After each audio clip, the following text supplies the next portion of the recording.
محترم سامعین، السلام علیکم ورحمۃ اللہ وبرکاتہ۔ کتاب و سنت کی اشاعت کے عالمی ادارے دارالسلام کی طرف سے آپ کی خدمت میں تخلیق کائنات اور تخلیق آدم علیہ السلام سے لے کر عیسیٰ علیہ السلام تک تمام انبیاء اور قوموں کا تذکرہ قصص الانبیاء پیش کیا جا رہا ہے۔ اب ہم آپ کو سناتے ہیں سیدنا ایوب علیہ السلام کا قصہ۔ ایوب علیہ السلام انبیاء کی جماعت میں سے ایک ہستی ہیں۔ اللہ تعالیٰ نے صبر کے معاملے میں بطور خاص ان کا تذکرہ فرمایا ہے، لوگوں کے لیے ایک مثال اور نمونہ ٹھہرایا ہے۔ آپ کا نسب نامہ یوں ہے: ایوب بن موس بن رازح بن عیس بن اسحاق بن ابراہیم علیہ السلام، یہ سیدنا اسحاق علیہ السلام کی نسل میں سے ہیں۔ ابراہیم علیہ السلام کے دو صاحبزادے تھے، اسماعیل علیہ السلام اور اسحاق علیہ السلام۔ ان کے بعد سب کے سب انبیاء کرام اسحاق علیہ السلام کی نسل سے تھے، سوائے نبی کریم صلی اللہ علیہ وسلم کے۔ آپ اکیلے سیدنا اسماعیل علیہ السلام کی نسل سے ہیں۔ اسحاق علیہ السلام کے بیٹے ہیں یعقوب علیہ السلام۔ انہی یعقوب علیہ السلام کو اسرائیل بھی کہا جاتا ہے۔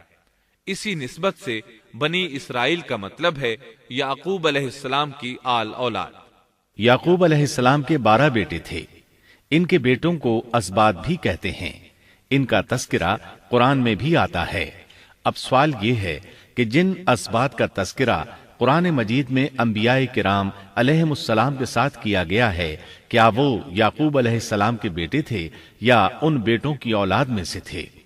اکثر علماء کرام نے یہ اشارہ دیا ہے کہ اسباط لفظ سے جن انبیاء کرام علیہم السلام کی طرف اشارہ کیا گیا ہے وہ یعقوب علیہ السلام کے بیٹے نہیں ہیں، اس لیے کہ انہوں نے تو یوسف علیہ السلام کے قتل کی کوشش کی تھی، اپنے والد سے جھوٹ بولا تھا، ایسے اور بھی غلط کام کیے تھے، تو ان حرکات کے کرنے والے انبیاء نہیں ہو سکتے، جبکہ اسباط سے مراد وہ انبیاء کرام ہوں گے جو ان بیٹوں کی نسل سے آئے ہوں گے۔ بنی اسرائیل کے 12 قبیلے تھے اور قبیلے کو سبط بھی کہتے ہیں، اس لیے انہیں اسباط بھی کہا جاتا ہے، یعنی بنی اسرائیل ان قبیلوں میں تقسیم ہو گئے۔ اسی طرح سیدنا ایوب علیہ السلام سیدنا اسحاق علیہ السلام کی اولاد میں سے ہوئے۔ سورہ انعام آیت 84 میں اللہ فرماتے ہیں: وَمِن ذُرِّيَّتِهِ دَاوُودَ وَسُلَيْمَانَ وَأَيُّوبَ وَيُوسُفَ وَمُوسَى وَهَارُونَ، اور اس کی اولاد میں سے داؤد اور سلیمان اور ایوب اور یوسف اور موسیٰ اور ہارون۔ تو یہ سب کے سب سیدنا ابراہیم علیہ السلام کی نسل سے تھے۔ ایوب علیہ السلام بھی اللہ تعالیٰ کے نبی اور رسول تھے۔ سورۃ النساء آیت 163 میں اللہ تعالیٰ فرماتے ہیں: إِنَّا أَوْحَيْنَا إِلَيْكَ كَمَا أَوْحَيْنَا إِلَى إِبْرَاهِيمَ وَإِسْمَاعِيلَ وَإِسْحَاقَ وَيَعْقُوبَ وَالْأَسْبَاطِ وَعِيسَى وَأَيُّوبَ وَيُونُسَ وَهَارُونَ وَسُلَيْمَانَ وَآتَيْنَا دَاوُودَ زَبُورًا۔ یقیناً ہم نے آپ کی طرف اسی طرح وحی کی ہے جیسا کہ نوح اور ان کے بعد والے نبیوں کی طرف کی، اور ہم نے وحی کی ابراہیم اور اسماعیل اور اسحاق اور یعقوب اور ان کی اولادوں پر، اور عیسیٰ اور ایوب اور یونس اور ہارون اور سلیمان کی طرف، اور ہم نے داؤد کو زبور عطا فرمائی۔ اللہ تعالیٰ نے ان سب انبیاء کرام علیہم السلام کی طرف وحی فرمائی، اور ایوب علیہ السلام بھی ان رسولوں میں سے ایک ہیں۔ اللہ تعالیٰ نے آپ کو آپ کی قوم سوران کی طرف مبعوث فرمایا۔ یہ قوم ملک شام میں رہائش پذیر تھی۔ آپ بہت زیادہ مالدار تھے۔ اللہ تعالیٰ نے آپ کو بہت زیادہ نعمتوں سے نوازا تھا۔ آپ کے پاس بے شمار مویشی تھے، لا تعداد نوکر چاکر تھے۔ اللہ نے آپ کو بہت سی زرعی زمین بھی عطا فرمائی تھی۔ آپ تاجر بھی تھے۔ تجارت کا سلسلہ دور دور تک پھیلا ہوا تھا۔ اللہ تعالیٰ نے آپ کو کثیر اولاد بھی عطا فرمائی تھی۔ آپ کے ہاں 7 بیٹے اور 7 بیٹیاں تھیں۔ آپ خود بھی صحت مند اور طاقتور تھے۔ آپ کے اصحاب کی تعداد بھی کافی تھی۔ گویا اللہ تعالیٰ نے آپ کو گوناگون نعمتوں سے نوازا تھا۔ آپ روئے زمین پر نعمتوں سے مالا مال شخص تھے۔ اللہ تعالیٰ نے آپ کو آزمانا چاہا تاکہ بعد میں آنے والے لوگوں کے لیے آپ صبر کی مثال بن جائیں۔ آخر صبر کا مرحلہ شروع ہو گیا۔ آپ کا سب مال و متاع ہلاک ہو گیا، یہاں تک کہ آپ فقیر ہو گئے۔ آپ کی زندگی ہی میں آپ کی ساری اولاد اللہ کو پیاری ہو گئی۔ کسی کا ایک بیٹا بھی فوت ہو جائے تو وہ کتنا غمگین ہوتا ہے، متاثر ہوتا ہے۔ سیدنا یعقوب علیہ السلام پر غم کس طرح طاری ہوا، یہاں تک کہ آپ کی آنکھوں کی بینائی تک جاتی رہی۔ مارے غم کے وہ گھل گئے تھے، جبکہ ان کا کوئی بیٹا فوت نہیں ہوا تھا، اور ادھر 7 بیٹے اور 7 بیٹیاں فوت ہو گئے۔ یہی نہیں، تمام مال مویشی ہلاک ہو گئے۔ معاملہ اس پر بھی ختم نہیں ہوا، آپ شدید مرض میں مبتلا ہو گئے۔ بیماری اس قدر شدید تھی کہ آپ چلنے پھرنے سے معذور ہو گئے، اٹھنے کی سکت نہ رہ گئی، یہاں تک کہ آپ کا گوشت گرنے لگا۔ آپ کی آزمائش انتہا کو پہنچ گئی۔ اب آپ کے ساتھی بھی آپ کا ساتھ چھوڑنے لگے۔ انہیں خوف محسوس ہوا کہ کہیں ان کی بیماری انہیں بھی نہ لگ جائے، کہیں یہ کوئی ایسی بیماری نہ ہو جو ایک سے دوسرے کو لگتی ہو۔ اس طرح سوائے 2 کے سب ساتھی آپ کا ساتھ چھوڑ گئے، کوئی آپ کے قریب نہ آتا تھا۔ جو 2 ساتھی ساتھ چھوڑ کر نہیں گئے تھے وہ بھی ذرا دور کھڑے ہو کر بات کرتے تھے۔ آپ کی خدمت کے لیے بس آپ کی بیوی رہ گئیں۔ وہ بہت وفادار بیوی تھی۔ یہ زوجہ محترمہ آپ کی خدمت کرتی، آپ کو کھلاتی پلاتی، آپ کو نہلاتی۔ پھر نوبت یہاں تک پہنچی کہ سارا ہی مال بالکل ختم ہو گیا۔ اب بیوی صاحبہ نے اجرت پر لوگوں کے گھروں میں کام کرنا شروع کیا تاکہ کچھ کما کر لائیں اور خاوند پر خرچ کر سکیں۔ یہ تھے اللہ کے نبی ایوب علیہ السلام۔ اتنی بڑی آزمائش میں پورے اترے۔ آزمائش بھی 1-2 ماہ نہیں، پورے 12 برس جاری رہی، اور ایک قول کے مطابق 18 برس جاری رہی۔ آپ اس دوران مجسمہ صبر بنے رہے۔ آپ نے کبھی کسی سے شکوہ تک نہ کیا، یہاں تک کہ کبھی زوجہ محترمہ سے بھی شکوہ نہ کیا۔ سال ہا سال اسی حالت پر گزر گئے۔ ایک بار آپ کی بیوی نے عرض کرنے کی ذرا ہمت کی اور کہا، آپ اللہ کے رسول ہیں، اگر اللہ کے حضور دعا کریں تو وہ آپ کی بیماری کو ختم فرما دیں گے، آپ کی حالت کو بدل دیں گے۔ بیوی صاحبہ کے یہ کہنے کے باوجود آپ نے بیماری کے ختم ہونے کی دعا نہ کی، نہ یہ کہا یا اللہ مجھے رزق کی فراوانی عطا فرما، بس رضائے الہی پر راضی رہے، تقدیر الہی پر خوش رہے۔ آپ نے بیوی سے فرمایا، ذرا بتاؤ تو ہم کتنا عرصہ خوشحالی اور فراوانی میں رہے ہیں، کتنا عرصہ ہم ناز و نعمت میں رہے ہیں؟ انہوں نے جواب دیا، 80 سال۔ یہ سن کر آپ نے فرمایا، مجھے اللہ تعالیٰ سے دعا کرتے حیا آتی ہے، جتنا عرصہ خوشحالی میں رہا اتنا عرصہ بیماری اور تنگ دستی میں نہیں گزرا، اس لیے میں ابھی یہ دعا نہیں کروں گا کہ وہ مجھے شفا عطا کر دے یا میری اس حالت کو بدل دے، وافر رزق عطا کرے، جب تک مجھ پر 80 سال نہ گزر جائیں۔ جس طرح میں 80 سال ناز و نعمت کی بہاریں دیکھتا رہا، اسی طرح 80 سال تک میں اسی حالت پر صبر کا دامن تھامے رہوں گا، تندرستی کا سوال نہیں کروں گا۔ آپ کے اس جواب پر بیوی صاحبہ مایوس ہو گئیں، اس لیے کہ انہیں تو بیماری کے ختم ہونے کی اور اچھے دنوں کے دوبارہ آنے کی امید تھی۔ آپ کی بات سن کر وہ بولیں، تب یہ آزمائش کی گھڑی کب ختم ہوگی؟ چونکہ اس بات سے اللہ تعالیٰ کی ناشکری ہوتی تھی، اس لیے ایوب علیہ السلام ناراض ہو گئے۔ انہوں نے اللہ کے نام کی قسم کھائی کہ اگر اللہ تعالیٰ نے مجھے شفا عطا فرمائی تو میں انہیں 100 کوڑے ماروں گا۔ دوسری طرف نوبت یہاں تک پہنچی کہ لوگوں نے آپ کی بیوی صاحبہ کو کام دینے سے انکار کرنا شروع کر دیا۔ ان کا خیال تھا کہیں ان کے شوہر کی بیماری انہیں بھی نہ لگ جائے۔ وہ سمجھتے تھے کہ ایوب علیہ السلام کی بیماری چھوت کی ہے، لہٰذا یہ بیماری ان کی بیوی کے واسطے سے انہیں بھی لگ سکتی ہے۔ جب معاملہ یہاں تک پہنچ گیا تب آپ نے ایک چھوٹی سی بات کہی، اس میں بھی کوئی واضح دعا نہیں تھی، جبکہ اس وقت سے بڑھ کر دعا کے لیے کون سا وقت ہو سکتا تھا؟ آپ کی اس بات کو اللہ تعالیٰ نے قرآن مجید میں بیان فرمایا ہے۔ سورہ انبیاء آیت 83 میں ہے، وَأَيُّوبَ إِذْ نَادَى رَبَّهُ أَنِّي مَسَّنِيَ الضُّرُّ وَأَنْتَ أَرْحَمُ الرَّاحِمِينَ۔ اور ایوب کی اس حالت کو یاد کرو جبکہ اس نے اپنے پروردگار کو پکارا کہ مجھے یہ بیماری لگ گئی ہے اور تو رحم کرنے والوں سے زیادہ رحم کرنے والا ہے۔ مجھے آزمائش نے آ لیا ہے اور تو ارحم الراحمین ہے۔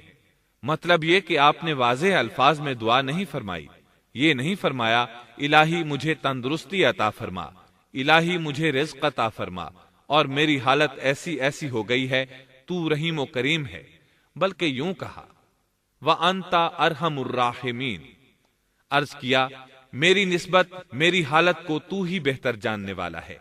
اللہ تعالیٰ نے دوسری آیت میں آپ کی حالت کو اس طرح بیان کیا ہے۔ سورہ صاد آیت 41 میں اللہ تعالیٰ فرماتے ہیں وَاذْكُرْ عَبْدَنَا أَيُّوبَ إِذْ نَادَى رَبَّهُ أَنِّي مَسَّنِيَ الشَّيْطَانُ بِنُصْبٍ وَعَذَابٍ۔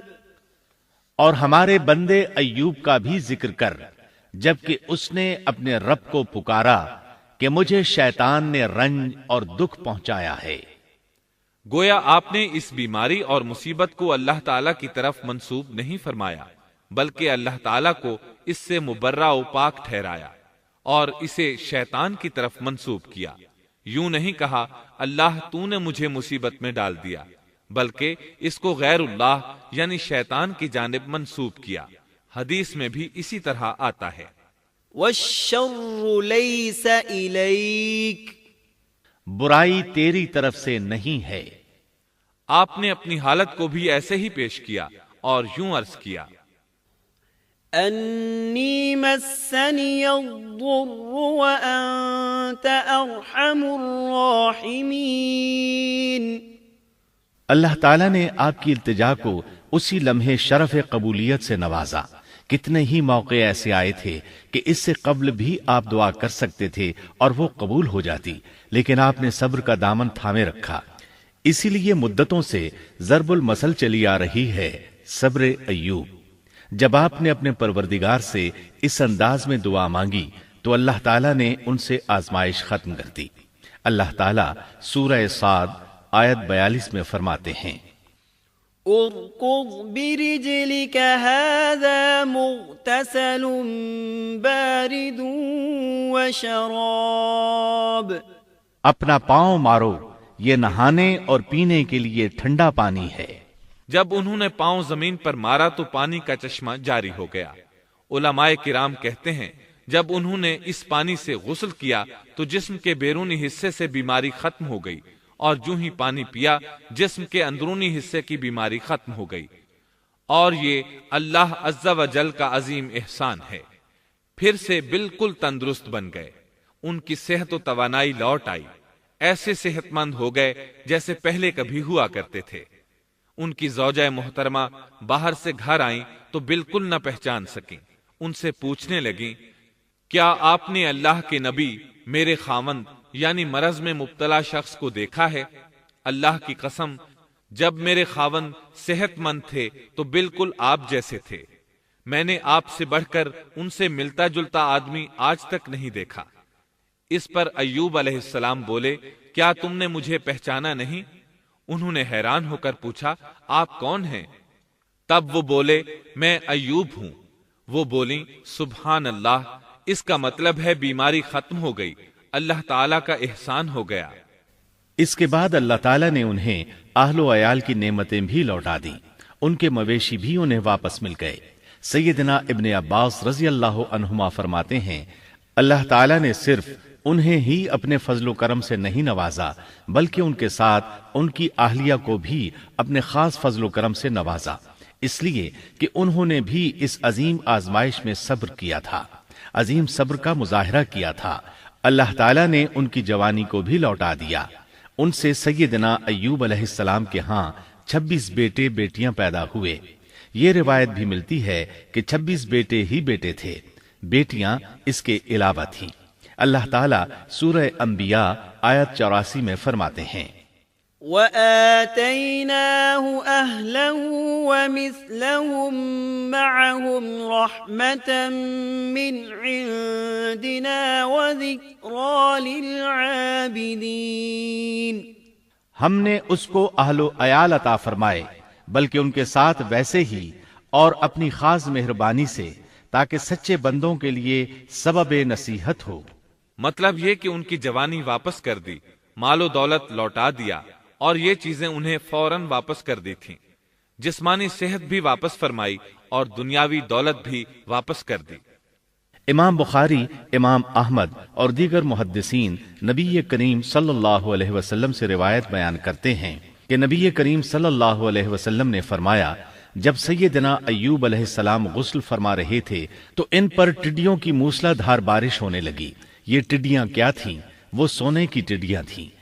اللہ تعالیٰ ان کو غسل کے دوران ہی اتارنے لگے۔ ایوب علیہ السلام نے ان کو کپڑے میں جمع کرنا شروع کیا۔ اس پر اللہ تعالیٰ نے فرمایا، اے ایوب، کیا میں نے تجھے مالدار نہیں بنا دیا؟ اس نئے نازل ہونے والے مال سے بے پرواہ نہیں بنا دیا؟ ایوب علیہ السلام نے عرض کیا، جی ہاں میرے پروردگار، لیکن میں آپ کی رحمت اور برکت سے تو بے پرواہ نہیں ہو سکتا۔ بلا یا رب ولكن لا غنى لي عن برکتک، ہاں اے رب، لیکن میں تیری برکت سے دور کیسے رہ سکتا ہوں؟ ان کا مال و دولت سب واپس مل گیا، اہل و عیال بھی مل گئے، صحت بھی پلٹ آئی۔ یہ سب اللہ کے خاص فضل و کرم سے تھا اور اس عظیم صبر کے صلے میں تھا جو انہوں نے کیا تھا۔ اللہ تعالیٰ نے ان کی اہلیہ محترمہ پر بھی نرمی فرمائی، جیسا کہ سورہ صاد آیت 44 میں فرماتے ہیں، وَخُذْ بِيَدِكَ ضِغْثًا، اور اپنے ہاتھ میں تنکوں کی ایک جھاڑو پکڑو۔ بالکل باریک تنکوں کی ایک جھاڑو لو، اس میں 100 تنکے ہوں، ان کو اکٹھا کر لو۔ اس کے بعد فرمایا، فَاضْرِبْ بِهِ وَلَا تَحْنَثْ، جھاڑو سے اسے مار اور قسم کے خلاف نہ کر۔ مطلب یہ کہ ایوب علیہ السلام نے اپنی بیوی کو 100 کوڑے مارنے کی قسم کھائی تھی۔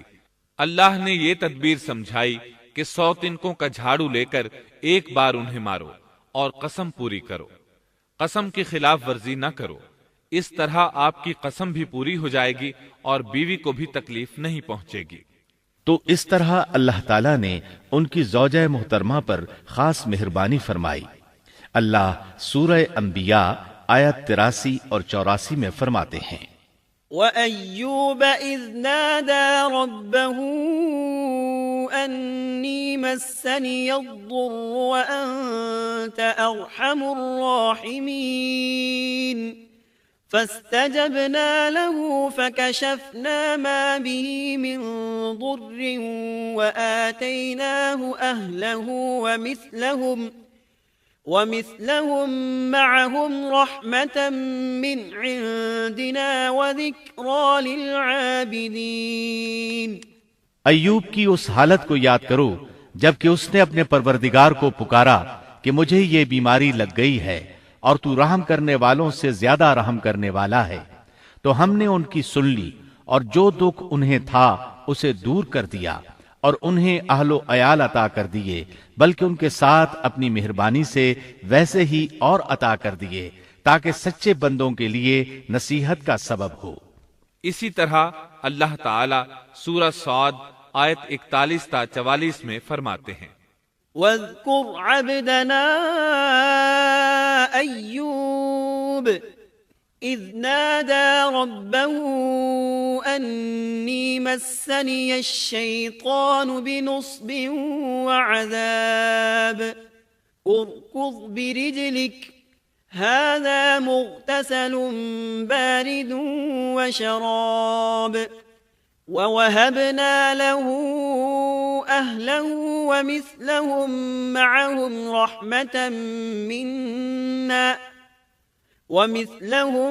مَعَهُمْ رَحْمَةً مِنَّا وَذِكْرَىٰ لِأُولِي الْأَلْبَابِ وَخُذْ بِيَدِكَ ضِغْثًا فَاضْرِبْ بِهِ وَلَا تَحْنَثْ إنا وجدناه صابرا نعم العبد إنه أواب۔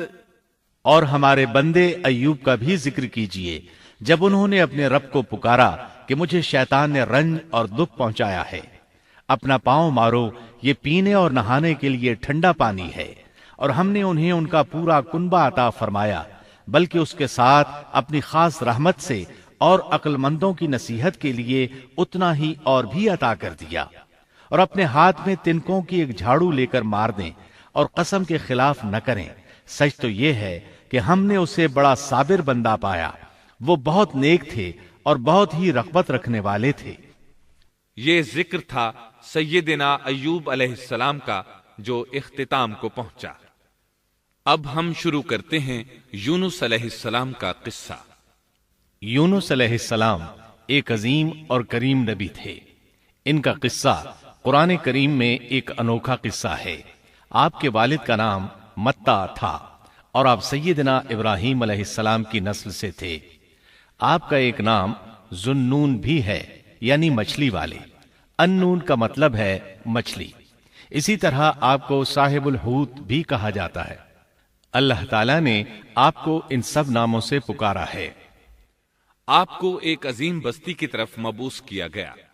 اس بستی کا نام نینوا تھا۔ یہ عراق کے شمال میں واقع تھی، موصل کے بالمقابل تھی۔ ان دونوں کے درمیان دریائے دجلہ واقع تھا۔ موصل دریائے دجلہ کے کنارے واقع تھا، جبکہ اس کے بالکل سامنے نینوا کی بستی تھی۔ امام ابن کثیر رحمت اللہ علیہ نے نینوا کے بارے میں اور ان آثار و باقیات کے بارے میں لکھا ہے جو ان کے زمانے میں موجود تھیں۔ وہاں کچھ بت تھے جو اوندھے منہ گرے پڑے تھے۔ اللہ تبارک و تعالی نے یونس علیہ السلام کو نینوا کی طرف رسول بنا کر بھیجا۔ سورۃ الصافات آیت 139 میں ہے، وَإِنَّ يُونُسَ لَمِنَ الْمُرْسَلِينَ، اور بے شک یونس رسولوں میں سے تھے۔ آگے اللہ آیت 147 میں فرماتے ہیں، وَأَرْسَلْنَاهُ إِلَى 100,000 أَوْ يَزِيدُونَ، اور ہم نے اسے 100,000 بلکہ اور زیادہ آدمیوں کی طرف بھیجا۔ یعنی ان کی تعداد 100,000 سے زیادہ تھی۔ رہا یہ سوال کہ لاکھ سے کتنے زیادہ تھے، اکثر علماء کرام نے وضاحت کی ہے کہ وہ 100,000 سے قریباً 20,000 زیادہ تھے۔ اس طرح بستی والوں کی تعداد 1,20,000 تھی، اور یہ سب کے سب کفر پر تھے۔ یونس علیہ السلام انہیں سال ہر سال دعوت دیتے رہے، لیکن وہ اپنے کفر ہی پر ڈٹے رہے۔ پھر انہوں نے سیدنا یونس علیہ السلام پر ظلم و جبر شروع کر دیا، انہیں دھمکیاں دیں، مصائب و آلام سے دوچار کیا۔ مطلب یہ کہ جس طرح دوسرے انبیاء کرام کے ساتھ کیا گیا، ان کے ساتھ بھی وہی سلوک ہوا۔ آخر آپ نے اپنی قوم کو اللہ کے عذاب سے آگاہ کرتے ہوئے اعلان فرما دیا کہ فلاں دن تم پر عذاب آ جائے گا۔ پھر خود غصے کی حالت میں اس بستی سے نکل گئے، جبکہ اللہ تعالیٰ نے انہیں متعین دن کی مہلت دینے کی اجازت تو دی تھی، لیکن اس بستی سے نکل جانے کا حکم نہیں دیا تھا۔ جب آپ نے انہیں یہ مہلت سنائی تو خود غصے کی حالت میں بستی سے نکل گئے۔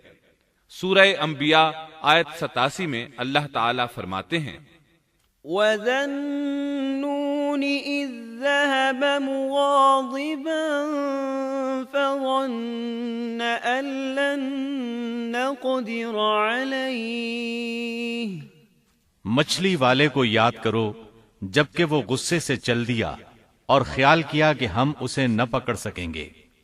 اس آیت کی تفسیر میں امام رازی رحمہ اللہ لکھتے ہیں، جس نے یہ گمان کیا کہ اللہ تعالیٰ اسے پکڑنے کی قدرت نہیں رکھتا، وہ آدمی کافر ہے۔ سیدنا امیر معاویہ رضی اللہ عنہ سے روایت ہے، انہوں نے سیدنا ابن عباس رضی اللہ عنہما سے کہا، آج رات قرآن کریم کی چند آیات کے معانی میں الجھ کر رہ گیا ہوں، مجھے کوئی راستہ سجھائی نہیں دے رہا کہ اس الجھن سے کس طرح نکلوں۔ مجھے بس آپ ایسے نظر آتے ہیں جو ان آیات کا مطلب بتا سکتے ہیں، کم از کم میں ان آیات کی تفسیر اور تعبیر نہیں سمجھ سکا۔ ابن عباس رضی اللہ عنہما نے پوچھا، وہ کون سی آیات ہیں؟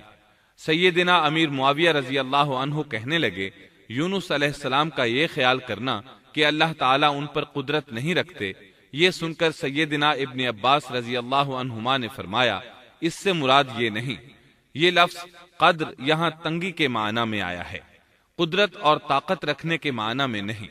اللہ تعالیٰ نے قدر بمعنی تنگی اور قدر بمعنی قدرت دونوں کا استعمال کیا ہے۔ تنگی کے معنی کی مثال سورۃ الطلاق آیت نمبر 7 میں ہے۔ وَمَن قُدِرَ عَلَيْهِ رِزْقُهُ فَلْيُنْفِقْ مِمَّا آتَاهُ اللَّهُ، اور جس پر اس کے رزق کی تنگی کی گئی ہو اسے چاہیے کہ جو کچھ اللہ تعالیٰ نے اسے دے رکھا ہے اسی میں سے اپنی حیثیت کے مطابق دے۔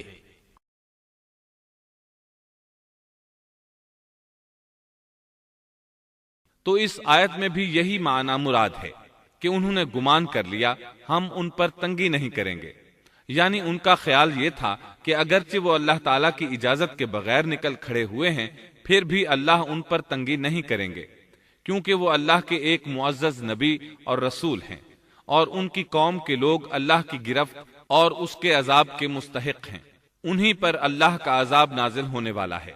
اس عذاب کی خبر انہیں پہلے ہی سنا دی گئی ہے اور مہلت دے دی گئی ہے، مگر وہ خود اگرچہ اللہ کی اجازت کے بغیر ہی چلے آئے ہیں پھر بھی انہیں سرزنش نہیں کی جائے گی اور وہ کسی گرفت میں نہیں آئیں گے۔ اللہ تعالیٰ ان کے لیے کوئی تنگی نہیں فرمائیں گے۔ اللہ تعالیٰ سورۃ الانبیاء آیت 87 میں فرماتے ہیں، فَظَنَّ أَن لَّن نَّقْدِرَ عَلَيْهِ، اس نے خیال کیا کہ ہم اسے پکڑ نہیں سکیں گے۔ مطلب یہ کہ ہم انہیں کوئی سزا نہیں کریں گے اور ان پر کسی طرح کی تنگی نہیں کریں گے، اور وہ سمندر کی طرف چل دیے۔ انہی دنوں میں عذاب الہی کی کچھ علامات نینوا بستی پر ظاہر ہونا شروع ہو گئیں۔ ایک بہت بڑا سیاہ بادل ان کی طرف بڑھنے لگا، اس بادل میں آگ کے شعلے دکھائی دینے لگے۔ ان لوگوں نے یہ بادل ان متعین دنوں میں سے پہلے ہی دن دیکھ لیا۔ اس کو دیکھتے ہی وہ سمجھ گئے کہ جس طرح سیدنا یونس علیہ السلام نے انہیں آگاہ کیا تھا یہ عذاب ان پر نازل ہو کر رہے گا، اور جو عذاب سیدنا لوط علیہ السلام کی قوم پر آیا تھا وہ اس کے بارے میں بھی اچھی طرح جانتے تھے۔ وہ بستی ان کی بستی کے قریب ہی تھی، اس لیے وہ ڈر گئے۔ ان کے سردار جمع ہوئے اور کہنے لگے، جیسے تم سے پہلے لوگوں پر عذاب اترا کرتے تھے تم پر بھی یہ نازل ہو کر رہے گا، جلدی کرو، سب جمع ہو جاؤ۔ چنانچہ انہوں نے اس بات پر اتفاق کر لیا کہ سیدنا یونس علیہ السلام نے بالکل سچ فرمایا تھا۔ اللہ کی قسم یہ بالکل وہی عذاب ہے، تم اللہ کے عذاب سے نجات نہیں پا سکو گے۔ اس سے بچنے کی ایک ہی صورت ہے کہ تم ایمان لے آؤ اور توبہ کر لو۔ اس طرح وہ سب کے سب ایمان لے آئے، لیکن سیدنا یونس علیہ السلام وہاں موجود نہیں تھے۔ ان کی عدم موجودگی میں یہ سب کے سب یعنی 1,20,000 افراد ایمان لے آئے۔ انہوں نے پیوند لگے کپڑے پہنے اور اللہ کے حضور عاجزی، انکساری اور آہوزاری شروع کر دی، رونے لگے، اللہ سے بخشش مانگنے لگے، پھر اسی حالت زار میں باہر کھلے میدان کی طرف نکل آئے۔ ان کے سرداروں نے سب کو الگ الگ کر دیا، یہاں تک کہ ماں اور بیٹے کو بھی جدا کر دیا۔ سب اپنی اپنی جگہ پر یعنی ماں اپنی جگہ پر اور بیٹا اپنی جگہ پر آہوزاری کرنے لگے تاکہ ان پر اللہ تعالیٰ کی رحمت نازل ہو جائے۔ یہ عذاب 3 دن تک ان کے سروں پر منڈلاتا رہا، اور یہ بھی مسلسل آہوزاری کرتے رہے، اپنی عاجزی ظاہر کرتے رہے، معافیاں مانگتے رہے۔ آخرکار اللہ تعالیٰ نے ان پر رحم و کرم فرما دیا اور عذاب کو ان سے پھیر دیا۔ اللہ تعالیٰ سورہ یونس آیت 98 میں فرماتے ہیں، فلولا كانت قرية آمنت فنفعها إيمانها إلا قوم يونس، چنانچہ کوئی بستی ایمان نہ لائی کہ ایمان لانا اس کے لیے فائدہ مند ہوتا سوائے یونس کی قوم کے۔ مطلب یہ کہ سابقہ امتوں میں سے کسی کے بارے میں یہ سننے میں نہیں آیا کہ پوری قوم ایمان لے آئی ہو۔ تمام بستیوں میں ایک بھی بستی ایسی نہیں تھی، بس ایک یونس علیہ السلام کی قوم ایمان لے آئی۔ اللہ تعالی سورہ یونس آیت 98 میں فرماتے ہیں، لما آمنوا كشفنا عنهم عذاب الخزي في الحياة الدنيا ومتعناهم إلى حين۔ جب وہ ایمان لے آئے تو ہم نے رسوائی کے عذاب کو دنیاوی زندگی میں ان پر سے ٹال دیا اور ان کو ایک وقت تک کے لیے زندگی سے فائدہ اٹھانے کا موقع دیا۔ مطلب یہ کہ ہم نے انہیں دنیاوی زندگی کا لطف اٹھانے کا موقع دیا۔ اب اس قوم پر قیامت کے دن تک عذاب نہیں اترے گا۔ علامہ ابن کثیر رحمت اللہ علیہ فرماتے ہیں، اس آیت کریمہ کا مفہوم یہ ہے کہ کسی بستی کے تمام باشندے کسی نبی پر کبھی ایمان نہیں لائے، یا تو سب نے کفر کیا یا پھر اکثر نے کفر کیا، لیکن یونس علیہ السلام کی قوم واحد ایسی قوم ہے جو تمام کی تمام عذاب الہی کے آثار دیکھ کر ایمان لے آئی۔ سابقہ ادوار میں جتنی بھی بستیاں گزریں ان میں اہل ایمان کے ساتھ یا تو کفار رہے ہیں یا ان میں منافقین بھی رہے ہیں، سوائے یونس علیہ السلام کی قوم کے وہ سب کے سب کافر تھے، پھر سب کے سب ایمان لے آئے۔ یہ اللہ تعالیٰ کے عجائبات میں سے ہے اور اس کی قدرت اور رحمت کی نشانیوں میں سے ہے۔ اب دوسری طرف کی سنیے، یونس علیہ السلام کو کچھ معلوم نہیں تھا کہ ان کی قوم کے ساتھ کیا ہوا۔ آپ تو غصے کی حالت میں بستی سے نکل کر سمندر کی طرف چلے آئے تھے۔ آپ ایک کشتی کی طرف آئے، اس میں سواریاں اور ساز و سامان لدا ہوا تھا۔ اللہ تعالیٰ سورۃ الصافات آیت 140 میں فرماتے ہیں، اذ ابق الى الفلك المشحون، جب وہ بھاگ کر بھری کشتی پر پہنچے۔ کشتی روانہ ہوئی، موجیں اٹھیں، سمندر میں طغیانی آئی، یوں لگتا تھا کہ بس ابھی غرق ہوئے۔ کہنے لگے بوجھ ہلکا کرو، اپنا ساز و سامان سمندر میں پھینک دو۔ چنانچہ انہوں نے اپنا اپنا ساز و سامان سمندر میں پھینک دیا۔ اس طرح کشتی کچھ ہلکی ہو گئی، لیکن ضرورت کے مطابق ہلکی نہ ہو سکی۔ اب وہ کہنے لگے کسی کو سمندر میں گرانا ضروری ہے تاکہ کشتی مزید ہلکی ہو جائے، ورنہ یہ ڈوب جائے گی۔ جلدی کرو، قرع ڈالو۔ جس کے نام کا قرع نکلتا جائے اسے سمندر میں گراتے جاؤ اور بار بار یہ عمل دہراتے جاؤ یہاں تک کہ کشتی ہلکی ہو جائے۔ چنانچہ قرع ڈالا گیا۔ سب سے پہلے یونس علیہ السلام کا نام نکلا۔ سب کہنے لگے نہیں، یہ تو ایسے نہیں ہیں، ان کے چہرے پر تو سجدوں کے نشانات ہیں، انہیں رہنے دو، پھر قرع ڈالو۔ چنانچہ پھر قرع ڈالا گیا، پھر انہی کا نام نکلا۔ سب نے تعجب کیا۔ تیسری مرتبہ پھر قرع ڈالا گیا، اس بار پھر یونس علیہ السلام ہی کا نام نکلا۔ اللہ تعالیٰ سورۃ الصافات آیت 141 میں فرماتے ہیں، فساهم فكان من المدحضين، پھر قرآن اندازی ہوئی تو یہ مغلوب ہو گئے۔ ہر بار انہی کا نام نکلا۔ آخر کار ان لوگوں نے انہیں پکڑ کر سمندر میں گرا دیا۔ فالتقمه الحوت، تو پھر انہیں مچھلی نے نگل لیا۔ حوت بڑی مچھلی کو کہتے ہیں۔ اللہ تعالیٰ نے حوت کو القاء فرمایا، انہیں کھانا نہیں، نہ ان کے جسم کو کوئی گزند پہنچے۔ یہ اس مچھلی کو اللہ تعالیٰ کے احکامات تھے۔ اللہ تعالیٰ سورۃ الصافات آیت 142 میں فرماتے ہیں، فالتقمه الحوت وهو مليم، تو پھر انہیں مچھلی نے نگل لیا اور وہ خود اپنے آپ کو ملامت کرنے لگے۔ یعنی وہ سمجھ گئے کہ بار بار جو ان کا نام قرآن اندازی میں نکلتا رہا ہے تو وہی مقصود ہیں، چنانچہ خود کو ملامت کرنے لگے، اور یہ ملامت توبہ کی ابتدا ہے کہ انسان خود کو ملامت کرتا ہے۔ اب یونس علیہ السلام مچھلی کے پیٹ میں تھے۔ اللہ کی قدرت، آپ مچھلی کے پیٹ میں 3 دن تک رہے۔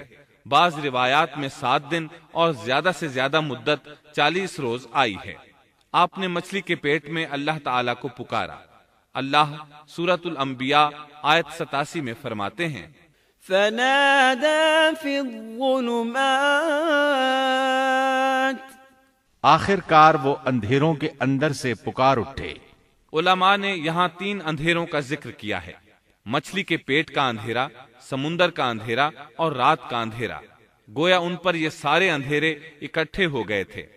اللہ سورۃ الصافات آیت 143 اور 144 میں فرماتے ہیں فلولا أنه كان من المسبحين للبث في بطنه إلى يوم يبعثون۔ پس اگر یہ پاکی بیان کرنے والوں میں سے نہ ہوتے تو لوگوں کے اٹھائے جانے کے دن تک اس کے پیٹ ہی میں رہتے۔ مطلب یہ کہ اگر آپ اللہ تبارک و تعالی کی تسبیح نہ بیان کرتے تو مچھلی کے پیٹ ہی میں رہتے۔ آپ نے دعا نہیں مانگی بلکہ اللہ عز و جل کی تسبیح بیان کی۔ روایات میں یوں بھی آتا ہے کہ جب مچھلی آپ کو سمندر کی اتھاہ گہرائی میں لے گئی تو آپ وہاں آبی مخلوقات کی تسبیحات کی آوازیں سننے لگے، گویا اللہ تعالی نے انہیں القاء فرمایا کہ آپ بھی تسبیح کریں۔ اللہ سورۃ الانبیاء آیت 87 میں فرماتے ہیں فنادى في الظلمات أن لا إله إلا أنت سبحانك إني كنت من الظالمين۔ بالآخر وہ اندھیروں کے اندر سے پکار اٹھا کہ الہی تیرے سوا کوئی معبود نہیں، تو پاک ہے، بے شک میں ظالموں میں ہو گیا۔ چنانچہ یونس علیہ السلام نے اس تسبیح کے الفاظ کو یوں ادا فرمایا لا إله إلا أنت سبحانك إني كنت من الظالمين۔ امام احمد، امام ترمذی، امام نسائی اور دیگر ائمہ رحمہم اللہ نے یہ حدیث نقل کی ہے کہ یونس علیہ السلام کی وہ دعا جو انہوں نے مچھلی کے پیٹ میں مانگی تھی وہ یہی ہے لا إله إلا أنت سبحانك إني كنت من الظالمين۔ جو بھی مسلمان یہ دعا اپنی کسی حاجت میں مانگے گا اللہ تعالیٰ اس کی دعا ضرور قبول فرمائے گا۔ یہ دعائے مستجاب ہے، مقبول دعاؤں میں سے ہے۔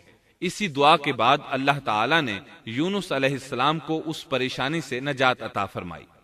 اللہ سورۃ الانبیاء آیت 88 میں فرماتے ہیں فاستجبنا له ونجيناه من الغم وكذلك ننجي المؤمنين۔ تو ہم نے اس کی پکار سن لی اور اسے غم سے نجات دے دی، اور ہم ایمان والوں کو اسی طرح بچا لیا کرتے ہیں۔ ایک صحابی نے نبی کریم صلی اللہ علیہ وسلم سے پوچھا، اے اللہ کے رسول صلی اللہ علیہ وسلم، یونس علیہ السلام نے جو دعا مچھلی کے پیٹ میں مانگی کیا وہ صرف انہی کے لیے تھی یا ان کے بعد اہل ایمان کے لیے بھی ہے؟ تو آپ نے فرمایا یہ دعا یونس علیہ السلام کے لیے خاص تھی اور سب اہل ایمان کے لیے عام ہے۔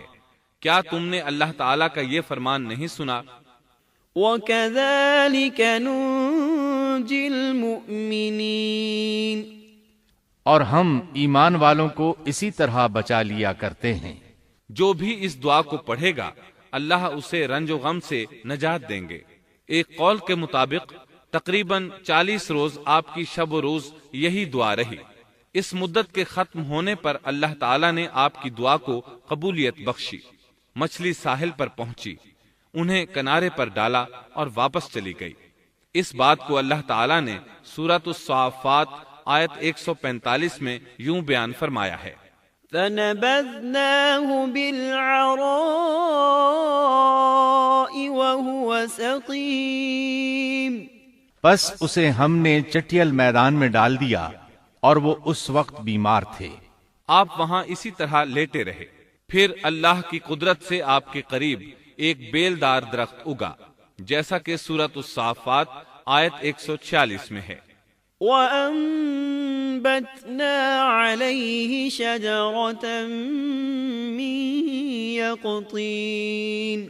اور اس پر سایہ کرنے والا ایک بیلدار درخت ہم نے اگا دیا۔ اس کدو کے درخت کے متعلق مورخین کا کہنا ہے کہ اللہ تعالیٰ نے اس درخت کا انتخاب اس لیے فرمایا تھا کہ اس درخت کے پتے چوڑے ہوتے ہیں، ان کے سائے میں انہیں ڈھانپ دیا گیا تاکہ ہوا سے اذیت نہ پہنچے، اس لیے کہ ان کے جسم سے جلد اتر گئی تھی۔ پھر اس درخت سے خوش کن خوشبو بھی آتی تھی، اس خوشبو نے انہیں فرحت بخشی۔ پھر کدو کی خوشبو میں ایک خصوصیت یہ تھی کہ حشرات الارض کو دور رکھتی ہے۔ اللہ تعالیٰ نے انہی خصوصیات کی وجہ سے اس بیلدار درخت کا انتخاب فرمایا تھا تاکہ آپ ہر طرح کی تکلیف سے محفوظ رہیں۔ یہ ہے اللہ کی قدرت، سبحان اللہ۔ اسی طرح مفسرین یہ بھی کہتے ہیں کہ اللہ تعالیٰ نے ان کے پاس ایک پہاڑی بکری بھیج دی، وہ آپ کے قریب آتی اور آپ کے سر کے اوپر اپنی ٹانگیں پھیلائے کھڑی ہو جاتی، اس طرح اس کے تھن آپ کے منہ میں چلے آتے اور آپ ان سے خواہش کے مطابق دودھ پیتے۔ یہ تھا آپ کا کھانا اور پینا۔ رفتہ رفتہ آپ کی حالت بہتر ہو گئی، توانا اور تندرست ہو گئے، پھر آپ اٹھنے کے قابل ہو گئے، اور یہ سب اللہ تعالیٰ کی مہربانی سے ہوا۔ جب آپ کی صحت لوٹ آئی تو اللہ تعالیٰ نے آپ کو پھر آپ کی قوم کی طرف بھیجا، جیسا کہ سورۃ الصافات آیت 148 میں ہے۔ وَأَرْسَلْنَاهُ إِلَى 100,000 أَوْ يَزِيدُونَ فَآمَنُوا فَمَتَّعْنَاهُمْ إِلَى حِينٍ۔ اور ہم نے اسے 1,00,000 بلکہ اور زیادہ آدمیوں کی طرف بھیجا، پس وہ ایمان لے آئے اور ہم نے انہیں ایک زمانے تک عیش و عشرت دی۔ وہ سب کے سب آپ پر ایمان لے آئے تھے۔ اللہ تعالیٰ نے اس قصے کے ذریعے نبی کریم صلی اللہ علیہ وسلم کو اشارہ فرمایا ہے کہ دعوت دیتے ہوئے اکتانا نہیں۔ اللہ سورۃ القلم آیت 48 میں فرماتے ہیں، وَلَا تَكُن كَصَاحِبِ الْحُوتِ، اور مچھلی والے کی طرح نہ ہو جائیے۔ ان لوگوں کو دعوت حق دیتے رہیے۔ دیکھیے وہ سال ہر سال دعوت دیتے رہے لیکن اکتائے نہیں، ان سے مایوس نہیں ہوئے۔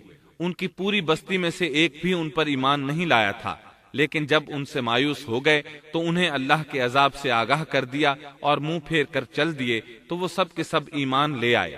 اللہ تعالی سورۃ القصص آیت 56 میں فرماتے ہیں، إنك لا تهدي من أحببت ولكن الله يهدي من يشاء۔ آپ جسے چاہیں ہدایت نہیں دے سکتے، بلکہ اللہ تعالیٰ ہی جسے چاہتا ہے ہدایت دیتا ہے۔ اس قصے میں بہت بڑا سبق ہے کہ کسی بھی حالت میں اللہ کی رحمت سے مایوس نہیں ہونا چاہیے اور نہ ہدایت کے معاملے میں اپنی ذات پر بھروسہ کرنا چاہیے۔ ہدایت تو بس صرف اللہ تعالیٰ ہی کی طرف سے ہے، آپ کے ذمے تو پیغام حق پہنچا دینا ہے۔ اللہ سبحانہ و تعالیٰ کے ذمے ہدایت سے نوازنا ہے۔ اللہ تعالیٰ نے انہیں پاک صاف بنا دیا، انہیں چن لیا۔ اللہ خود ہی سورۃ القلم آیت 50 میں وضاحت فرماتے ہیں، فاجتباه ربه فجعله من الصالحين۔ اسے اس کے رب نے پھر نوازا اور اسے نیک لوگوں میں کر دیا۔ امام مسلم نے ایک حدیث روایت کی ہے کہ نبی کریم صلی اللہ علیہ وسلم نے فرمایا، لا ينبغي لعبد ان يقول انا خير من يونس بن متى۔ تم میں سے کوئی شخص ہرگز یہ نہ کہے کہ میں یعنی محمد یونس بن متیٰ سے بہتر ہوں، یعنی یوں نہ کہے کہ میں سیدنا یونس علیہ السلام سے افضل ہوں۔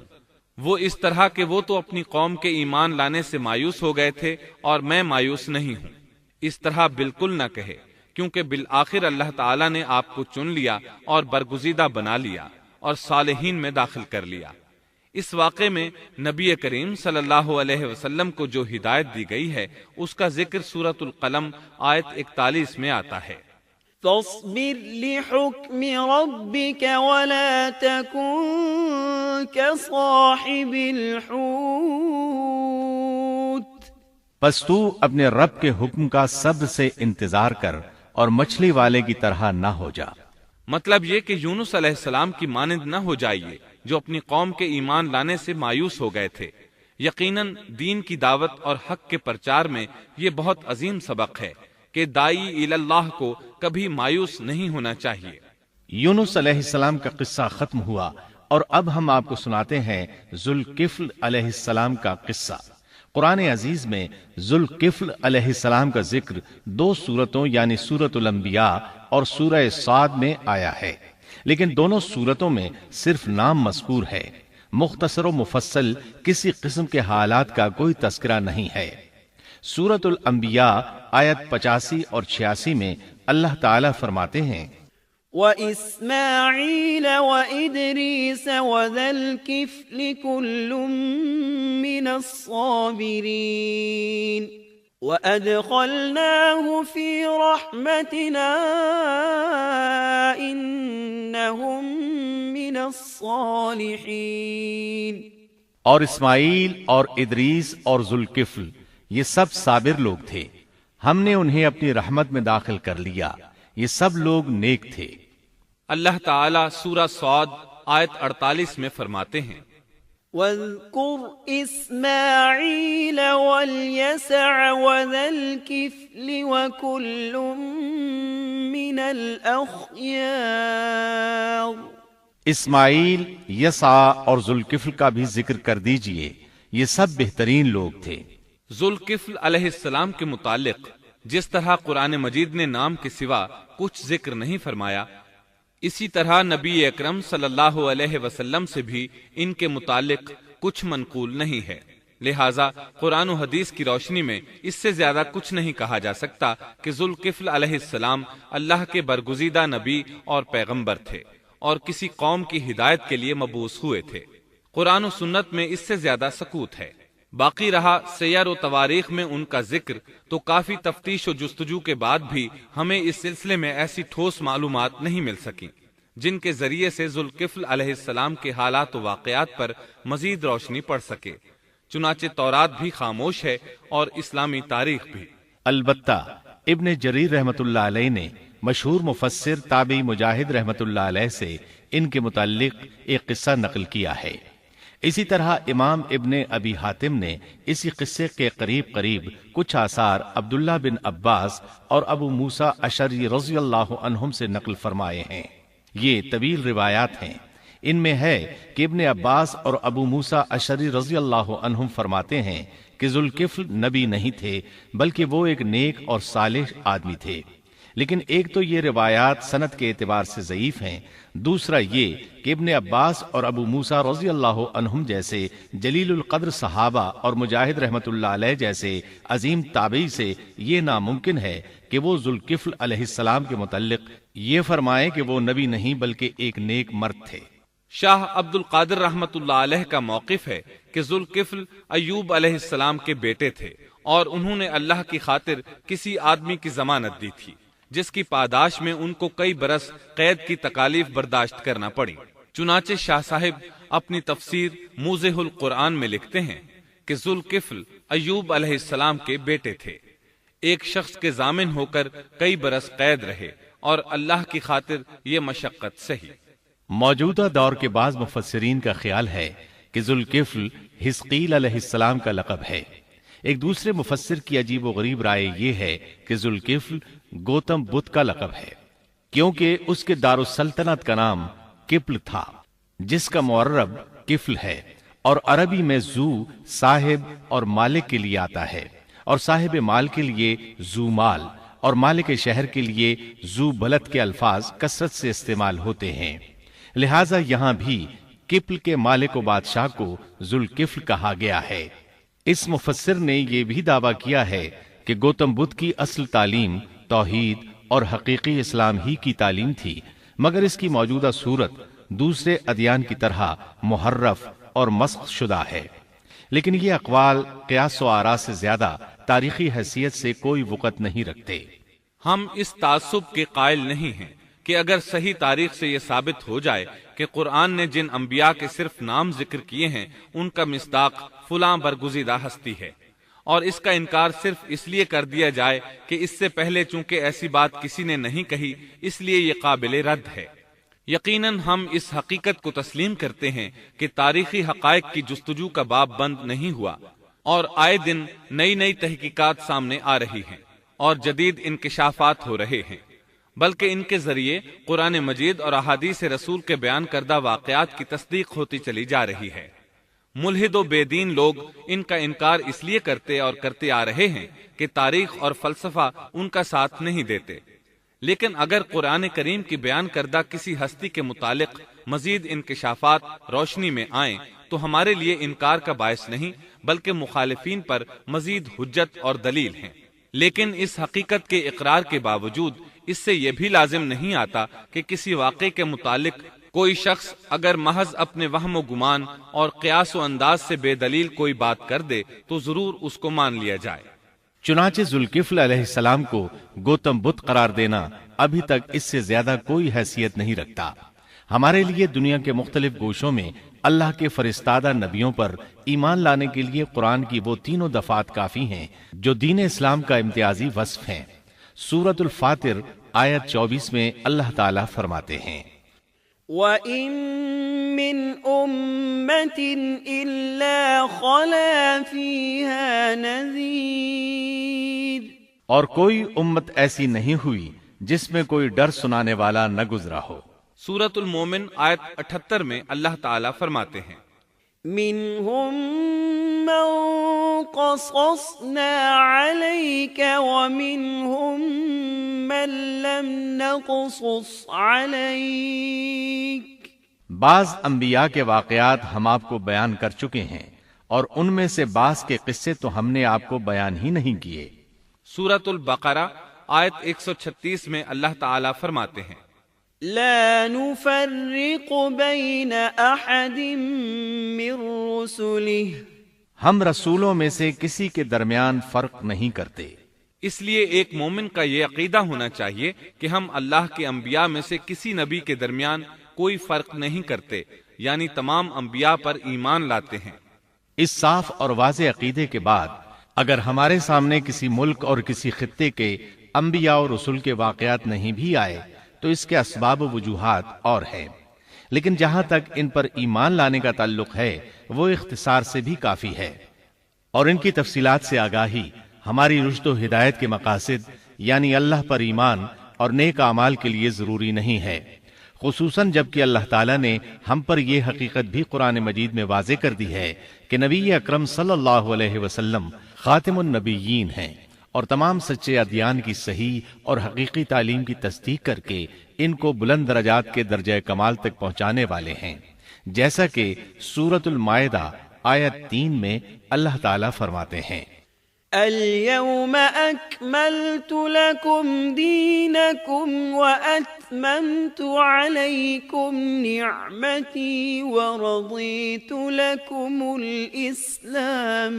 دینا، آج میں نے تمہارے لیے دین کو کامل کر دیا اور تم پر اپنا انعام بھرپور کر دیا اور تمہارے لیے اسلام کے دین ہونے پر رضامند ہو گیا۔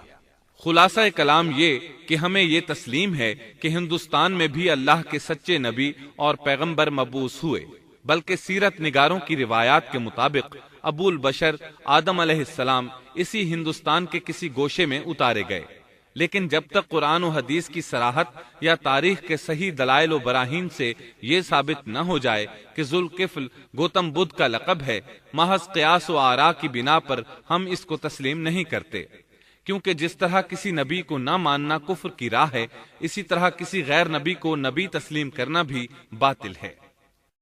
شعیب علیہ السلام بھی ایک عظیم نبی تھے، آپ یونس علیہ السلام سے پہلے یا بعد میں تشریف لائے۔ مفسرین اور مورخین کے اقوال اس بارے میں مختلف ہیں۔ آپ عربی النسل ہیں اور مدین بن مدیان بن ابراہیم علیہ السلام کی طرف منسوب ہیں۔ آپ جس شہر میں مبعوث ہوئے اس کا نام مدین تھا، یا پھر یہ اس قبیلے کا نام تھا جو اس بستی میں آباد تھا۔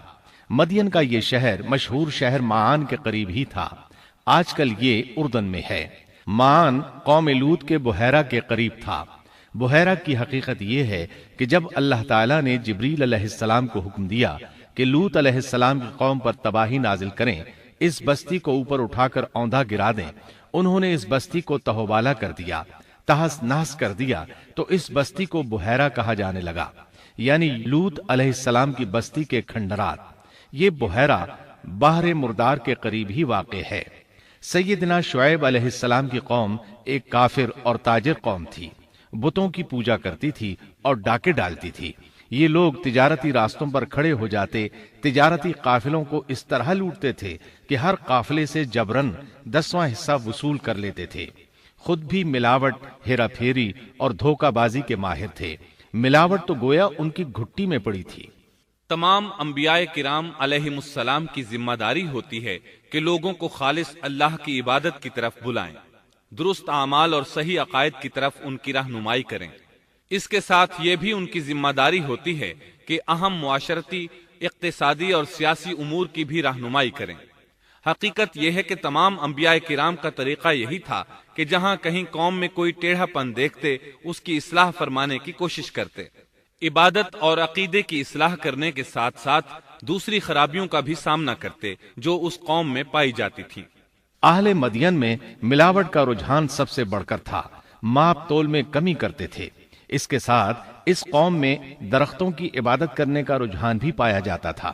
وہ درختوں کے پجاری تھے، اسی لیے اللہ تعالیٰ نے سورۃ الحجر آیت 78 میں فرمایا ہے، وَإِن كَانَ أَصْحَابُ الْأَيْكَةِ لَظَالِمِينَ، اور بے شک ایکا والے بھی بڑے ظالم تھے۔ اسی طرح سورۃ الشعراء آیت 176 میں باری تعالیٰ فرماتے ہیں، كَذَّبَ أَصْحَابُ الْأَيْكَةِ الْمُرْسَلِينَ، ایکا والوں نے بھی رسولوں کو جھٹلایا۔ اس قوم نے تو صرف شعیب علیہ السلام کی تکذیب کی تھی، پھر اللہ تعالیٰ نے رسولوں کی تکذیب کیوں فرمایا؟ اس کا جواب یہ ہے کہ ایک رسول اور نبی کی تکذیب تمام انبیاء کرام کی تکذیب ہے، کیونکہ سب انبیاء کرام کی دعوت ایک ہے، سب کے سب ایک ہی دعوت دیتے رہے ہیں، سب کا ایک ہی اعلان تھا، ان اعبدوا اللہ واتقوہ واطیعون، تم اللہ کی عبادت کرو اور اسی سے ڈرو اور میرا کہنا مانو۔ یہ تھی تمام انبیاء کرام کی دعوت۔ اللہ سورۃ الاعراف آیت 59 میں فرماتے ہیں، اعبدوا اللہ ما لکم من الہ غیرہ، تم اللہ کی عبادت کرو، اس کے سوا تمہارا کوئی معبود نہیں۔ مطلب یہ کہ تمام انبیاء کی دعوت ایک ہی تھی۔ اب جو آدمی صرف ایک نبی کو جھٹلاتا ہے، اس کی تعلیمات سے کفر کرتا ہے، تو گویا وہ سب کو جھٹلاتا ہے، سبھی کی تعلیمات سے انکار کرتا ہے۔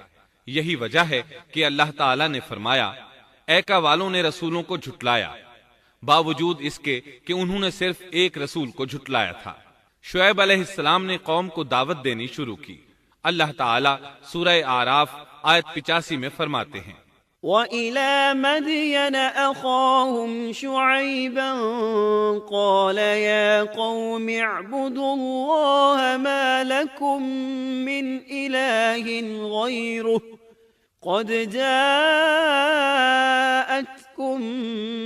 بَيِّنَةٌ مِّن رَّبِّكُمْ، اور ہم نے مدین کی طرف ان کے بھائی شعیب کو بھیجا، انہوں نے فرمایا، اے میری قوم، تم اللہ کی عبادت کرو، اس کے سوا تمہارا کوئی معبود نہیں، تمہارے پاس تمہارے پروردگار کی طرف سے واضح دلیل آ چکی ہے۔ سب کے سب انبیاء کرام معجزات کے ساتھ تشریف لائے ہیں۔ اگر معجزات نہ ہوتے تو لوگوں کو کیسے پہچان ہوتی کہ وہ حق پر ہیں؟ معجزات نہ ہوتے تو ہم ایک سچے نبی اور نبوت کے جھوٹے مدعی کے درمیان فرق کیسے کر سکتے تھے؟ نبی برحق تو معجزات لے کر آتا ہے، دنیا میں کوئی نبی ایسا نہیں آیا جو معجزات لے کر نہ آیا ہو۔ معجزے کی تعریف میں علماء لکھتے ہیں، المعجزة امر خارق للعادة، شيء لا يستطيعه البشر وليس من صنع البشر۔ معجزہ اس خلاف عادت امر کو کہتے ہیں جو انسانوں کی طاقت سے بالا ہو اور اس میں کسی آدمی کا عمل دخل نہ ہو، یعنی جس کو پیش کرنے سے انسان عاجز ہوں۔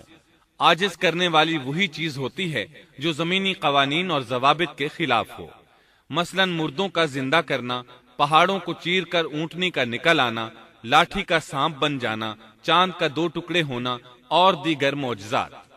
مختصر یہ کہ جو نبی دنیا میں تشریف لائے کوئی نہ کوئی معجزہ ضرور ساتھ لائے تاکہ لوگ ان کی سچائی پر ایمان لے آئیں۔ اگر کوئی شخص نبوت کا دعویٰ کرے اور ہاتھ کی صفائی سے کوئی شعبدہ دکھائے تو وہ معجزہ نہیں ہے۔ معجزہ ہونے کے لیے چند شرائط ہیں۔ نمبر 1، وہ کام خلاف عادت ہو، قوانین فطرت کو توڑنے والا ہو۔ نمبر 2، اس کام کو اللہ کسی نبی یا رسول کے ہاتھوں پر ظاہر کرے۔ نمبر 3، عورتوں سے ظاہر نہ ہو، اس لیے کہ انبیاء سب کے سب مرد تھے۔ اللہ تعالیٰ سورہ یوسف آیت 109 میں فرماتے ہیں، وَمَا أَرْسَلْنَا مِن قَبْلِكَ إِلَّا رِجَالًا۔ آپ سے پہلے ہم نے جتنے رسول بھیجے سب مرد ہی تھے۔ نمبر 4، اس معجزے سے وہ دوسروں کو چیلنج بھی کرے کہ مخالفین میں سے کوئی ایسا کر کے دکھائے، چاہے سب مل کر دکھائیں، مطلب یہ کہ وہ معجزہ سب کے لیے چیلنج ہو۔ شعیب علیہ السلام نے بھی اپنے معجزے کے ذریعے اپنی قوم کو چیلنج کیا۔ اللہ تعالیٰ ان کی زبان سے سورہ آراف آیت 85 میں فرماتے ہیں، قد جاءتكم بينة من ربكم، تمہارے پاس تمہارے رب کی طرف سے واضح دلیل آ چکی ہے۔ شعیب علیہ السلام ایسے واضح اور روشن امور ان کے سامنے پیش کرتے ہیں کہ جن پر عمل پیرا ہو کر وہ دنیا و آخرت میں فلاح پا سکتے تھے۔ سورۃ الاعراف آیت 85 میں ہے، فَأَوْفُوا الْكَيْلَ وَالْمِيزَانَ وَلَا تَبْخَسُوا النَّاسَ أَشْيَاءَهُمْ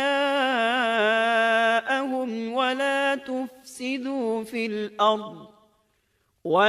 تُفْسِدُوا فِي الْأَرْضِ بَعْدَ إِصْلَاحِهَا ذَلِكُمْ خَيْرٌ لَكُمْ إِن كُنتُم مُؤْمِنِينَ۔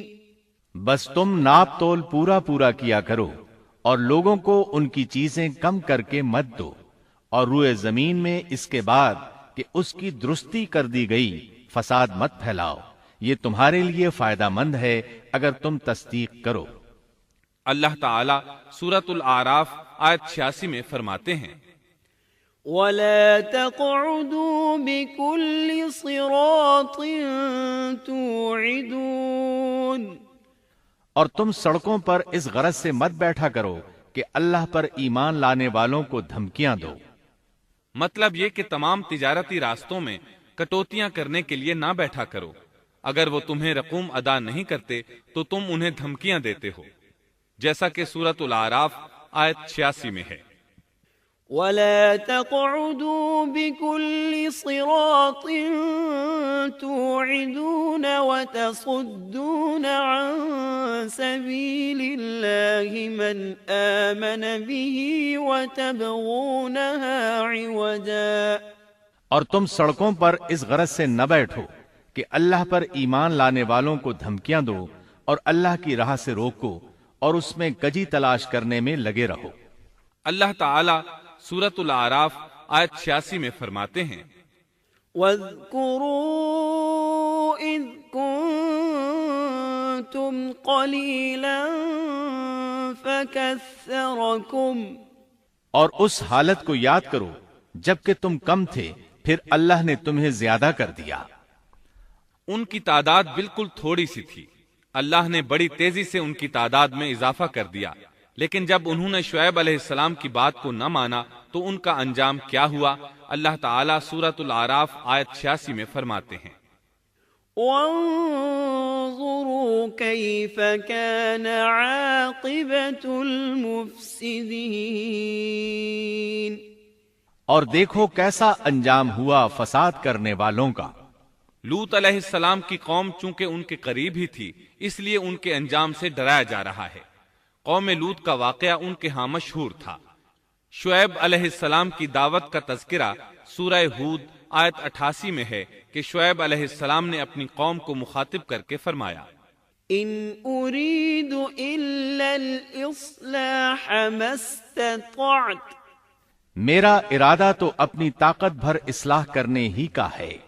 دائی حضرات پر صرف اپنی بساط کے مطابق پیغام پہنچا دینا ہوتا ہے۔ لوگوں کو ایمان لانے پر مجبور کرنا انبیاء اور دائی حضرات کے مشن میں شامل نہیں ہے۔ اللہ تعالی سورۃ الغاشیہ آیت 22 میں فرماتے ہیں، لست علیہم بمسیطر، آپ ان پر محاسب نہیں ہیں۔ مطلب یہ کہ آپ انہیں ایمان لانے اور راہ راست پر چلانے کے لیے مجبور نہیں کر سکتے۔ آپ کے ذمے یہی امر ہے کہ آپ ان کی اصلاح کرنے کی کوشش کریں۔ سورہ ہود آیت 88 میں ہے، ان اريد الا الاصلاح ما استطعت وما توفيقي الا بالله عليه توكلت واليه انيب۔ میرا ارادہ تو اپنی طاقت بھر اصلاح کرنے کا ہی ہے، میری توفیق اللہ ہی کی مدد سے ہے، اسی پر میرا بھروسہ ہے اور اسی کی طرف میں رجوع کرتا ہوں۔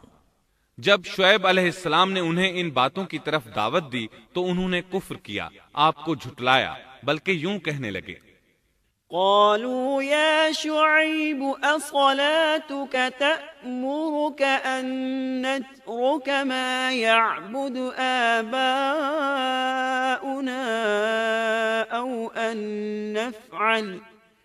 أو أن نفعل في أموالنا ما نشاء۔ انہوں نے جواب دیا کہ اے شعیب، کیا تیری نماز تجھے یہی حکم دیتی ہے کہ ہم اپنے باپ دادوں کے معبودوں کو چھوڑ دیں اور ہم اپنے مالوں میں جو کچھ چاہیں اس کا کرنا بھی چھوڑ دیں؟ آج بھی بعض لوگوں کا یہی حال ہے، وہ سمجھتے ہیں دین کا مطلب ہے مسجدوں کی حد تک عبادت کر لو، سیاسی اور معاشرتی زندگی میں دین کی کوئی ضرورت نہیں سمجھتے، ان معاملات کو دین سے الگ چیز تصور کرتے ہیں، کہتے ہیں بس جی یہ تو دنیا کے مشاغل ہیں۔ یہی حال تھا شعیب علیہ السلام کی قوم کا۔ سورہ ہود آیت 87 کے آخر میں ہے، انک لانت الحلیم الرشید، تو تو بڑا ہی باوقار اور نیک چلن آدمی ہے۔ مطلب یہ کہ انہوں نے مذاق کے انداز میں ان سے کہا، تو تو بڑا عقل مند ہے، کیوں ناراض ہوتا ہے؟ سیدنا ابن عباس رضی اللہ عنہما سے روایت ہے کہ وہ یہ بات ان سے مذاق کے انداز میں کہتے تھے، ان کی تعریف نہیں کرتے تھے۔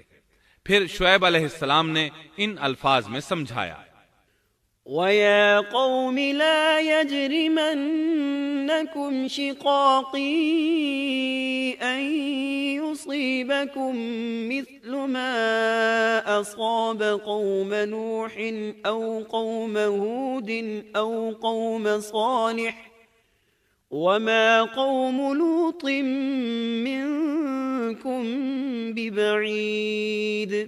اور اے میری قوم، میرے خلاف ضد تمہارے لیے اس بات کا باعث نہ ہو جائے کہ تمہیں بھی ویسا ہی معاملہ پیش آ جائے جیسا قوم نوح یا قوم ہود یا قوم صالح کو پیش آ چکا ہے، اور قوم لوط تو تم سے کچھ دور نہیں۔ مطلب یہ تھا کہ قوم لوط تو تمہارے بالکل نزدیک تھی، ان پر آنے والے عذاب سے تو تم خود اچھی طرح خبردار ہو، جانتے ہو ان کے ساتھ کیا سلوک ہو چکا ہے۔ پھر آپ نے فرمایا، وَاسْتَغْفِرُوا رَبَّكُمْ ثُمَّ تُوبُوا إِلَيْهِ إِنَّ رَبِّي رَحِيمٌ وَدُودٌ۔ تم اپنے رب سے استغفار کرو اور اس کی طرف توجہ کرو، یقین مانو کہ میرا رب بڑی مہربانی والا اور بہت محبت کرنے والا ہے۔ جب وہ اپنی ضد پر اڑے رہے تو شعیب علیہ السلام نے یوں فرمایا، تو ذرا ٹھہر جاؤ یہاں تک کہ ہمارے درمیان اللہ فیصلہ کیے دیتا ہے، اور وہ سب فیصلہ کرنے والوں سے بہتر ہے۔ پہلے تو عام واعظ و نصیحت فرمائی، جب قوم نہ سمجھی تو انہیں سابقہ ہلاک شدہ قوموں کی مثالیں دی، ڈرایا کہ کہیں تمہیں بھی ایسے ہی عذابوں سے دوچار نہ ہونا پڑے، لیکن انہوں نے کسی بات کا اثر نہ لیا، الٹا یوں کہنے لگے، انما انت من المسحرین ما انت الا بشر مثلنا وان نظنك لمن الكاذبین۔ فأسقط علينا كسفا من السماء إن كنت من الصادقين۔ تو ان میں سے ہے جن پر جادو کر دیا جاتا ہے، اور تو ہم ہی جیسا ایک انسان ہے، اور ہم تو تجھے جھوٹ بولنے والوں میں سے ہی خیال کرتے ہیں۔ اگر تو سچے لوگوں میں سے ہے تو ہم پر آسمان کا کوئی ٹکڑا گرا دے۔ مطلب یہ کہ آخرکار یہ لوگ پہلے لوگوں یعنی عاد اور سمود کے نقش قدم پر چلنے لگے۔ ان کے انبیاء انہیں حق کی طرف بلاتے رہے، وہ انکار کرتے رہے، آخر ان پر اللہ کے عذاب اترے۔ ایسے ہی یہ لوگ بھی شعیب علیہ السلام کو دھمکیاں دینے لگے، ان کے مقابلے پر اتر آئے۔ سورۃ الاعراف آیت 88 میں ہے کہ شعیب علیہ السلام کی قوم کے کافر سرداروں نے ان سے کہا، قال الملأ الذين استكبروا من قومه لنخرجنك يا شعيب والذين آمنوا معك من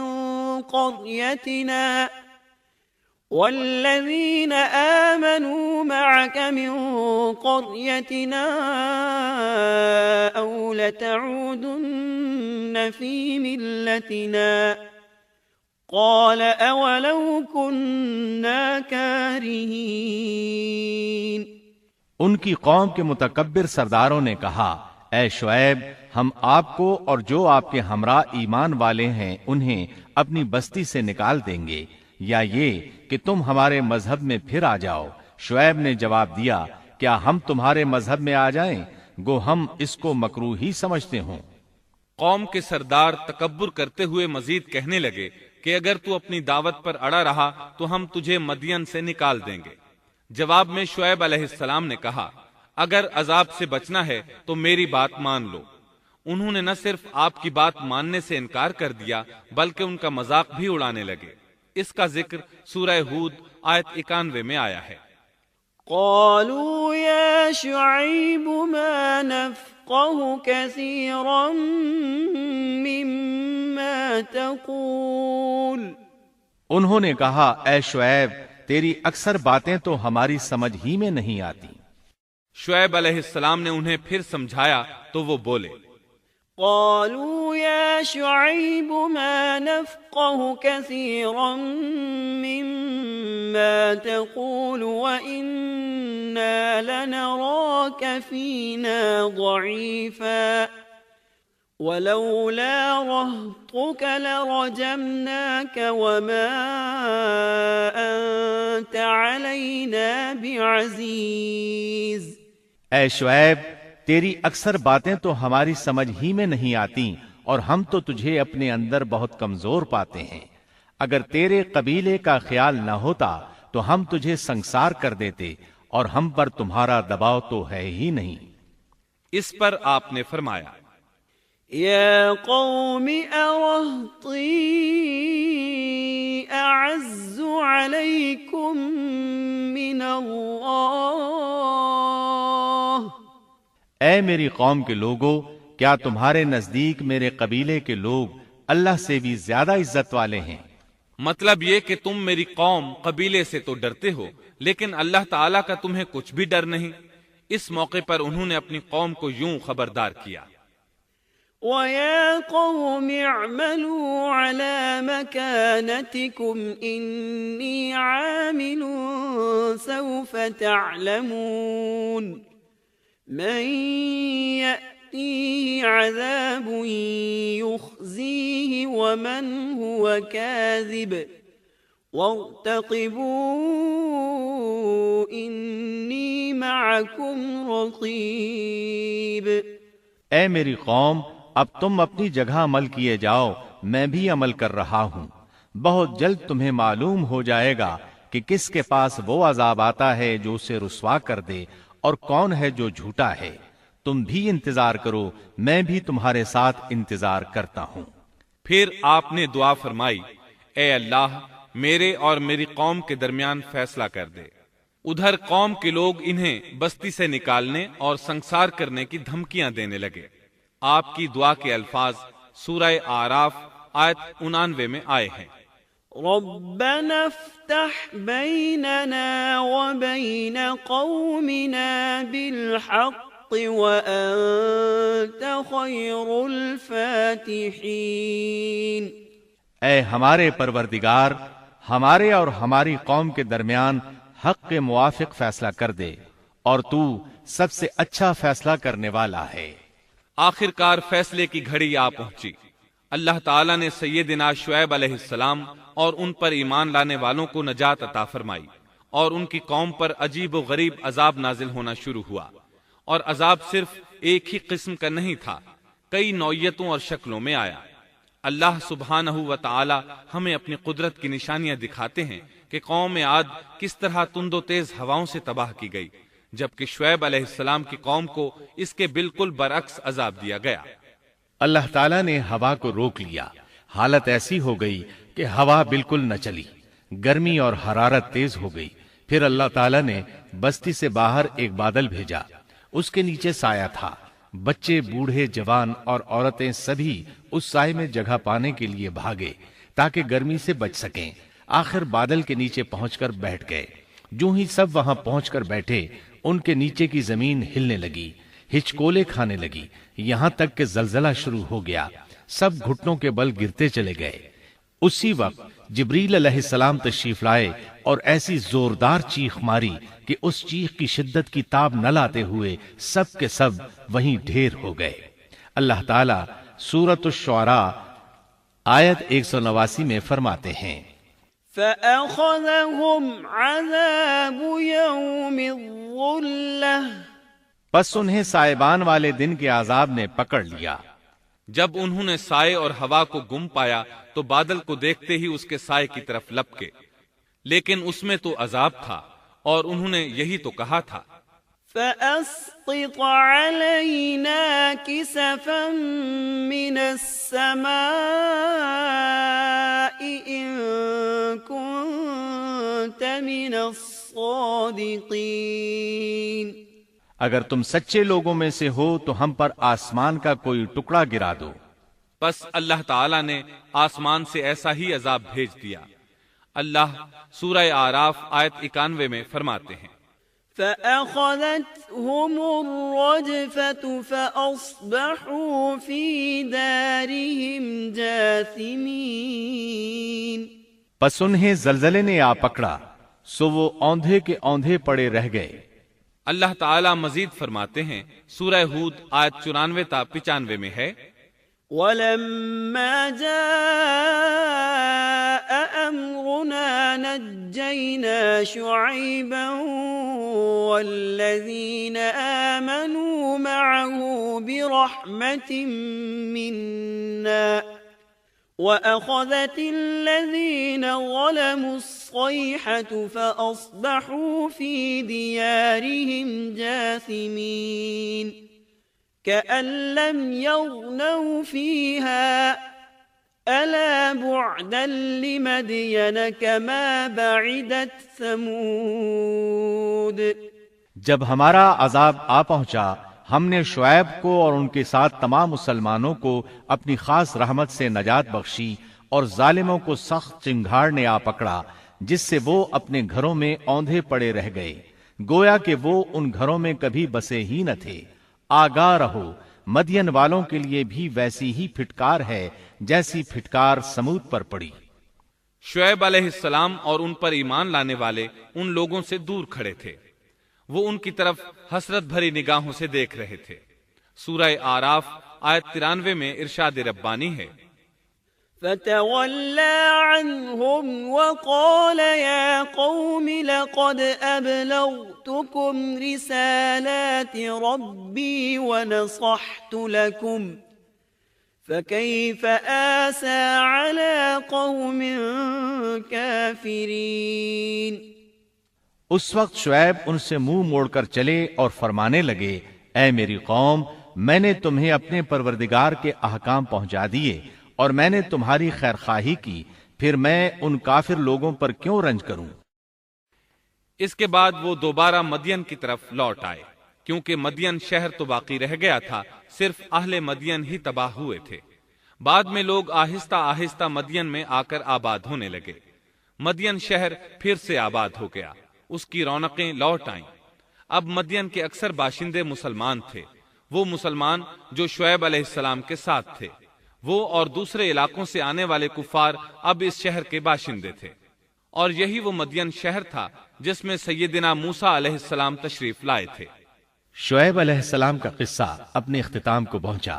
اب ہم آپ کو اصحاب القریہ کا قصہ سنائیں گے۔ اصحاب القریہ کا قصہ اللہ تعالی نے سورہ یاسین میں بیان فرمایا ہے۔ اللہ تعالی اس سورہ کی آیت 13 میں فرماتے ہیں، واضرب لهم مثلا أصحاب القرية إذ جاءها المرسلون۔ اور آپ ان کے سامنے ایک مثال یعنی ایک بستی والوں کا قصہ بیان کیجئے جبکہ اس بستی میں کئی رسول آئے۔ اکثر مفسرین کے قول کے مطابق یہ بستی انطاکیہ ہے۔ یہ ملک شام کے شمال میں ترکی کے قریب واقع ہے۔ اس بستی میں اللہ تعالیٰ کے رسول تشریف لائے، جیسا کہ سورہ یاسین آیت 14 میں ہے۔ اذ ارسلنا الیہم اثنین، جب ہم نے ان کے پاس 2 رسولوں کو بھیجا۔ ایک ہی وقت میں 2 نبی دونوں دعوت پیش کرتے ہیں، لیکن ہوا کیا؟ اللہ فرماتے ہیں، فَكَذَّبُوهُمَا فَعَزَّزْنَا بِثَالِثٍ فَقَالُوا إِنَّا إِلَيْكُمْ مُرْسَلُونَ۔ سو ان لوگوں نے اول دونوں کو جھٹلایا، پھر ہم نے تیسرے سے تائید کی، سو ان تینوں نے کہا کہ ہم تمہارے پاس بھیجے گئے ہیں۔ مطلب یہ کہ 3 نبی بیک وقت انہیں اللہ کا پیغام سناتے رہے۔ ایک قول کے مطابق ان تینوں کے نام صادق، صدوق اور شلوم تھے، واللہ عالم۔ انہوں نے اپنی قوم کو توحید کی دعوت دینی شروع کی، انہیں ڈرانا شروع کیا اور یہ اعلان بھی کیا، وَمَا عَلَيْنَا إِلَّا الْبَلَاغُ الْمُبِينُ۔ ہمارے ذمے تو صرف واضح